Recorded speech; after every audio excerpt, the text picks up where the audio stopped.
So number 7 is Trifid Nebula, Sagittarius.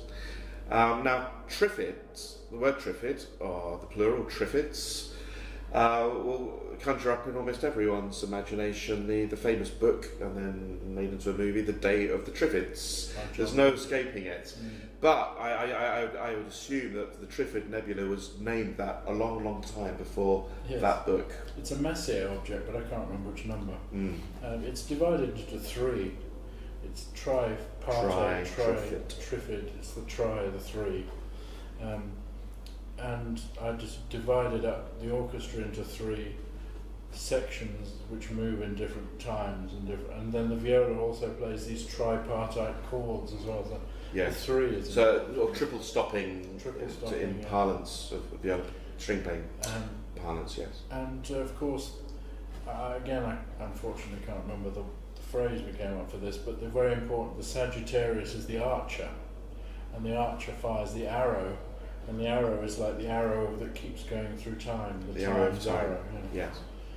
But I think there was a phrase around that which we came up, but I can't remember what it was. With this, the all-encompassing power of the animus. Oh, the animus. So this is a counterpart, if you'll remember back to number 4. Yeah. So Virgo was the all-encompassing power of the anima, which you explained, and this one is the all-encompassing power of the animus. Well, this is the masculine then, isn't it? The arrow, the forward gesture, rather than the receiving gesture of, well, it's a sucking gesture with a black hole, but that receiving thing of the anima. Now we've got the arrow flying through time, which is like the animus, constantly going forward, which is much more of a masculine. I'm not talking about male, female, but a masculine feeling. And then this video, instead of using Trifids, like out of some B movie from the 50s of John Wyndham's novel, we decided, didn't we, to use carnivorous plants. Right. The carnivorous plants, like, I think there is a Venus flycatcher in there somewhere, but I don't think we used that image actually. In this, I don't use Venus flycatcher, but enormous plants. They're called pitcher plants. Yes. And they get the insect to come in. They stick. They fall down into the water, and then they go. Yes. I mean, when I saw them, and I mean, this is a very brass-heavy piece.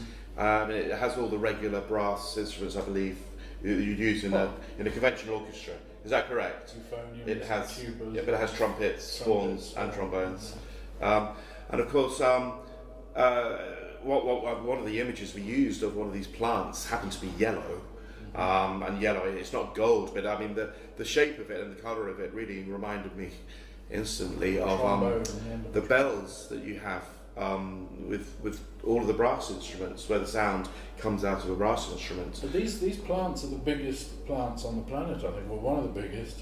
They're huge and they fill with water, and then that traps the insects into it. And there's a rather tragic scene in which maybe one insect was harmed in the creation of these videos, but the poor thing falls in and probably drowns and gets digested.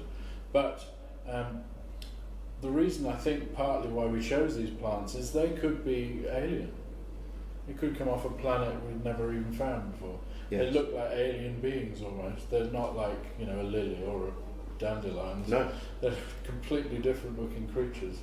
So that's why I think we chose them. And I think, Triffids, it's interesting that a lot of people realise that there are such plants in the plant kingdom, but actually, a lot of the time, forget that. Yeah.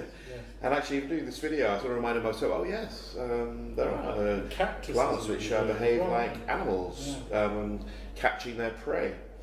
With in the Venus flytrap's case, something which is like a jaw and a mouth. It's a trap, isn't it? Really? Quite incredible phenomena in nature. But again, just that image was too strong to resist, and so any consequent association with the Trifids, as in the Day of the Trifids, is very hard to avoid in this. But I think in the spirit of marrying of sound and image in this project, I think it's actually turned out to be a very effective video, and again, one which ranks alongside the other 8 musically, in terms of of its course, quality. it's probably formally the most simple.